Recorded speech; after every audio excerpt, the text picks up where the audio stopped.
Hello আমার ছোটো ভাই বোনেরা, কেমন আছো তোমরা সবাই? আশা করি সবাই অনেক ভালো আছো। তোমাদের কাছে আবারও নতুন একটি ক্লাস নিয়ে চলে এসেছি। আজ তোমাদের ক্লাস 6-এর কোষে থেকে 1.4-এর 5-এর থেকে অঙ্ক শুরু করব। আর 4 পর্যন্ত অঙ্ক তোমাদের গত ক্লাসে দিয়ে দিয়েছি। তো যারা আগের ভিডিওটি দেখোনি তারা অবশ্যই আমার চ্যানেলে গিয়ে সেই ভিডিওটি দেখে নাও। আমি আমার ডেসক্রিপশনেও সেই ভিডিও লিঙ্কটি দিয়ে দেবো, ঠিক আছে? ওই ভিডিওটা দেখে আবার এই ভিডিওটা কন্টিনিউ করে ফেলো। তো চলো আজকে তোমাদের 5-এর থেকে অঙ্ক শুরু করছি। 5-এর অঙ্কগুলো বলেছে ছোট থেকে বড় সাজায়, অর্থাৎ ঊর্ধ্বক্রমে সাজায়, ঠিক আছে? প্রথমে অঙ্কটা টুকে নিতে হবে। দেখো অঙ্কগুলো আমি টুকে ফেলেছি।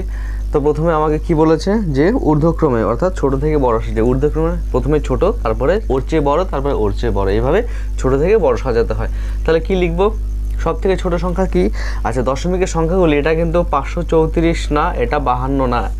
কীরকমভাবে দশমিকের পরের অঙ্কগুলো ভেঙে ভেঙে বলতে হয়। কীরকম?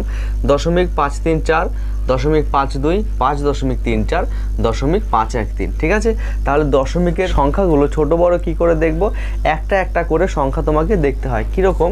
এটা 0.5, এটাও দশমিকের পরে 5, এটা দশমিকের পরে 3, কিন্তু দশমিকের পরে আগে তো এগুলো শূন্য ছিল আর এটার আগে 5 আছে, অতএব সব থেকে বড় তো এটাই হয়ে গেল সব থেকে বড়, কারণ এরও শূন্য আর এদের শূন্য, আর এর হচ্ছে 5 দশমিক, তার মানে এ তো সব থেকে বড় হয়ে গেল। এইবার যেহেতু শূন্য আছে সব কটা দশমিকের আগে, তাহলে দশমিকের পরের একটা একটা করে ঘর দেখব। এর 5, এর 5, এরও 5, তার মানে প্রথম ঘর পর্যন্ত তিনটেই সমান।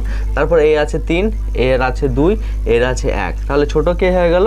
1 ছোট হয়ে গেল, ঠিক আছে? এটা কিন্তু 513 না, 513, তার মানে সব থেকে ছোট কে? 0.513, এটা ছোট হয়ে গেল। আমরা এই চিহ্ন এটাকে লেস দেন বলে, মানে এইদিকে যে থাকবে সে ছোট, এইদিকে যে থাকবে সে বড়, ঠিক আছে? আচ্ছা, এর আগে আরেকটা কথাও লিখতে পারো তুমি, যে ঊর্ধ্বক্রমে সাজাই, আমি সেটা লিখলাম না, ঊর্ধ্বক্রমে সাজাই, সেটা লিখলেও হয় না লিখলেও হয়, তোমরা লিখে ফেলবে।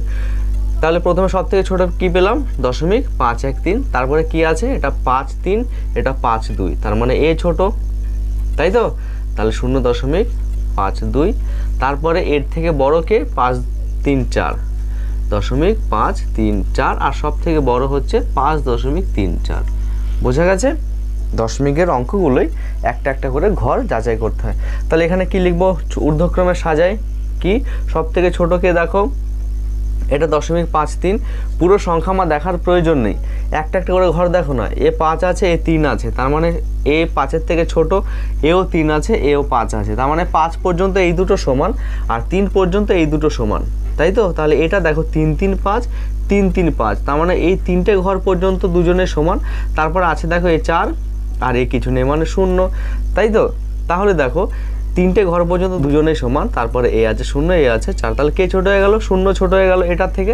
তাহলে সব থেকে ছোট পেয়ে গেলাম আমি এইটা, 0.335। তারপরে কাকে পেলাম? যেহেতু এটা 5 আছে, তার মানে তো এইগুলো তো বড়, 3, তার মানে এটা হয়ে যাবে।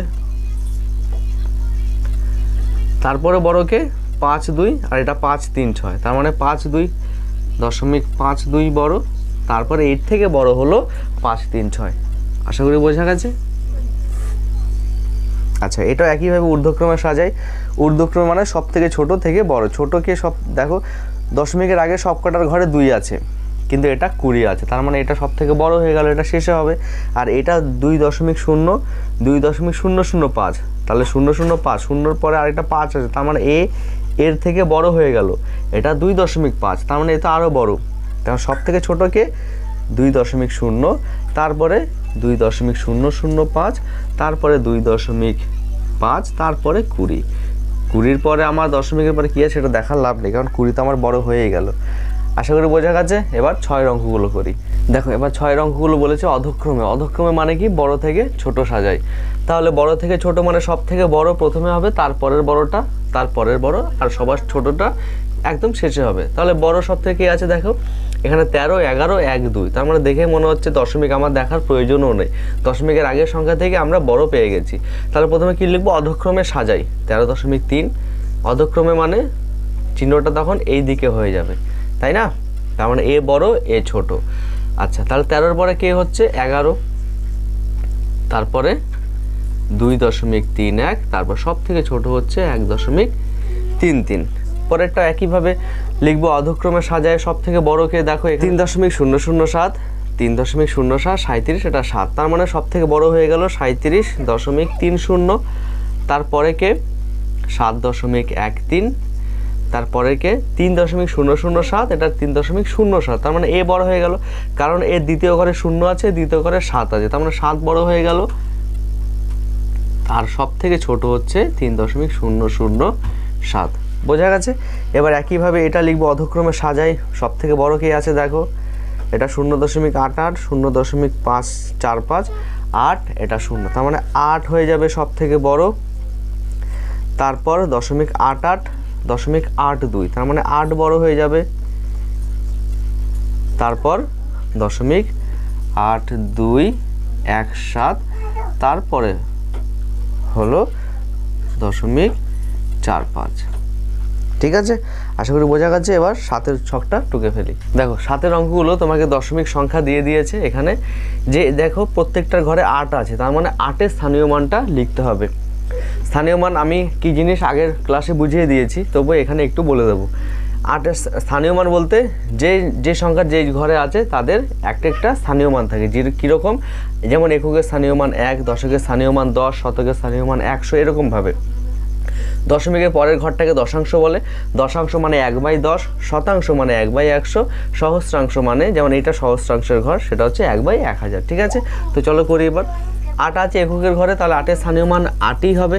ঠিক আছে, মানে ওই সংখ্যাটার সাথে স্থানীয় মান গুণ করলে তার স্থানীয় মানটা পাওয়া যায়। তাহলে 8 আছে এককের ঘরে, একক মানে 1, তাই 8।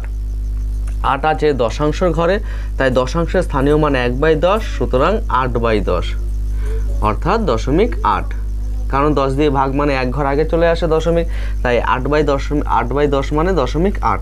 আর এখানে আছে 8 দশাংশ শতাংশের ঘরে, অতএব শতাংশ স্থানীয় মান কত, 1/100, অর্থাৎ 8/100। আর 8/100 মানে 0.08, যেহেতু দুটো শূন্য দিয়ে ভাগ করেছি, দুটো শূন্য দিয়ে ভাগ করলে তার মানে কি 2 ঘর আগে দশমিক চলে যাবে। 8-এর মধ্যে দশমিক নেই মানে কোথায় আছে, শেষে আছে, তাই 2 ঘর আগে মানে 8 নিয়ে 1 ঘর, 0 নিয়ে 2 ঘর। বোঝা গেল? এখানে দেখো 8 সহস্রাংশের ঘরে আছে, দশাংশ, শতাংশ, সহস্রাংশ, অতএব সহস্রাংশ মানে কি 1/1000, অর্থাৎ 8/1000। আর 8/1000 মানে 3টে শূন্য, তাই 3 ঘর আগে দশমিক যাবে, 8-এর শেষে দশমিক আছে, তাই 8 নিয়ে 1 ঘর, 2 ঘর, 3 ঘর, আর দশমিকের আগে তো একটা শূন্য বসে। ঠিক আছে, 0.008, এগুলোকে বলা হয় স্থানীয় মান। আচ্ছা চলো এবার 8-এর অঙ্কগুলো করি। 8-এর অঙ্কটা কি বলেছে, 5-এর স্থানীয় মান দিয়ে দিয়েছে, তোমাকে নিজের থেকে একটি দশমিক ভগ্নাংশ তৈরি করতে হবে।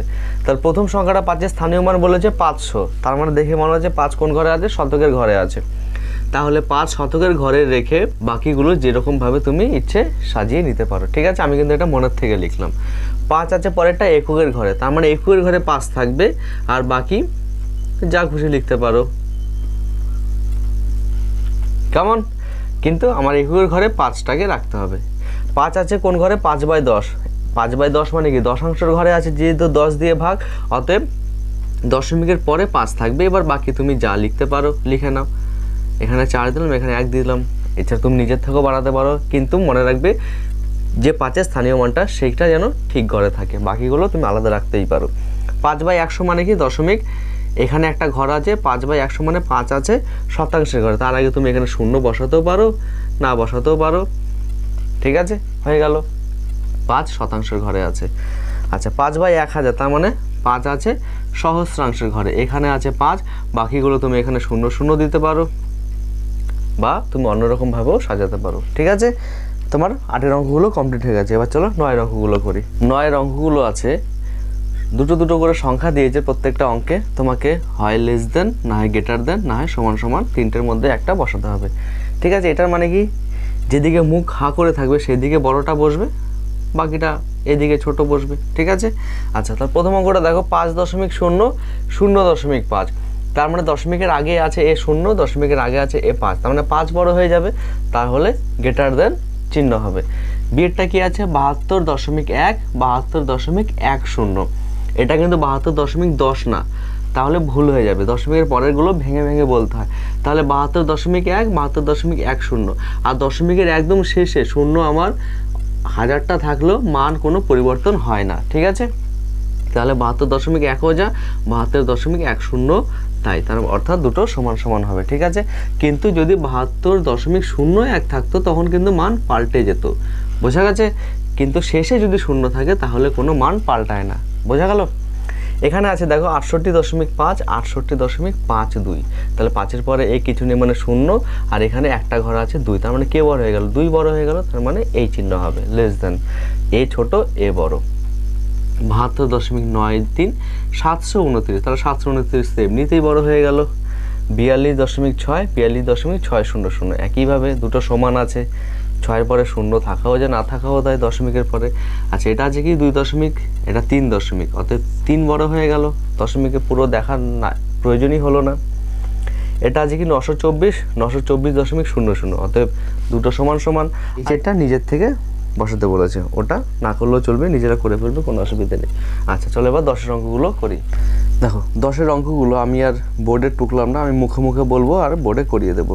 10-এর এরটা বলেছে 6 দশাংশ, তাহলে 6 দশাংশ মানে কি, 6 আছে কোন ঘরে, দশাংশের ঘরে। দশাংশ মানে দশমিকের পরের ঘরটাকে আমরা দশাংশ বলি, তাই তো, অতএব 0.6 হবে। বিয়েটা বলেছে 9 শতাংশ, তাহলে 0.শতাংশ মানে দ্বিতীয় ঘরটা, তাই 0.09। আচ্ছা সি এরটা বলেছে 2 সহস্রাংশ, একইভাবে সি এরটা কি হবে 0.002, 2 সহস্রাংশ। তারপরে ডি এরটা আছে 203.45, একইভাবে 203, দশকের ঘরে কিছু নেই, তার মানে 203, 3 এককের ঘরে, দশকের ঘরে কিছু নেই মানে 0, 203.45 হয়ে গেল। এবার ই 4002 একক 5 সহস্রাংশ, 4002 একক, তার মানে 1000, শতকের ঘরেও কিছু নেই, দশকের ঘরেও কিছু নেই, এককের ঘরে 2 হয়ে গেল। 4002 একক 5 সহস্রাংশ, অতএব 005, যেহেতু দশাংশও নেই কিছু, শতাংশও কিছু নেই। এফেরটা বলেছে 629, তার মানে 6 শতক 29, মানে 2.29, তারপরে 0.005, 0.005। তারপরে জি, জি আছে 2 যোগ 3/10, এটাকে আগেরগুলো মুখে মানে কথাই বলে দিয়েছে, এটাকে স্থানীয় মানে তোমাকে দিয়ে দিয়েছে, এটাকে একইভাবে সংখ্যায় লিখতে হবে। তাহলে 2-এর পরে দশাংশ দিয়ে 10 দিয়ে ভাগ মানে দশাংশ ঘর চলে আসলো, অতএব 2.3, 3/10 মানে কি 0.3-এর মধ্যে আছে, তাই 2.3। তারপরেরটা এইচ, এইচেরটা আছে 10 যোগ 7 যোগ 8/1000, অতএব কি হবে 10 দশকের ঘরে, তাই দশকের ঘরে 1, 7 এককের ঘরে, তার মানে এককের ঘরে 7, 10 আর 7 17, আর 8/1000, তার মানে দশাংশের ঘরেও কিছু নেই, শতাংশের ঘরেও কিছু নেই, 8 আছে সহস্রাংশের ঘরে, তাই 008 হয়ে গেল। আচ্ছা তারপরে আই এরটা 450 যোগ 9/100 যোগ 1/1000, একই অঙ্ক। 400 আছে, তার মানে 4 শতকের ঘরে, 5 10 মানে 5 10 50, তার মানে 5 দশকের ঘরে, এককের ঘরে কিছু নেই মানে 0, দশমিক, দশাংশের ঘরে থাকলে 10 দিয়ে ভাগ হতো, নেই, তার মানে 0, শতাংশের ঘরে 9 আছে, সহস্রাংশের ঘরে 1 আছে। হয়ে গেল তোমার 10-এর অঙ্ক কমপ্লিট। তো ফ্রেন্ডস অনেকগুলো অঙ্ক হয়ে গেছে, তো আজকে 10 পর্যন্ত অঙ্ক দিলাম, পরে 11 থেকে যে 19 নম্বর পর্যন্ত অঙ্ক আছে এগুলো একটা ক্লাসে দিয়ে দেবো। তো ফ্রেন্ডস আজকে 10 পর্যন্ত অঙ্ক থাক, আবার দেখা হচ্ছে নেক্সট ভিডিওতে, ততক্ষণে ভালো থেকো। আর ভিডিও যদি অবশ্যই ভালো লাগে চ্যানেলটিকে সাবস্ক্রাইব করে তোমার দাদার সাথে থেকো, আর তোমাদের বন্ধুদের সাথেও শেয়ার করে দিও, ঠিক আছে। আবার দেখা হচ্ছে নতুন একটি ক্লাস নিয়ে, ততক্ষণে ভালো থেকো, টাটা।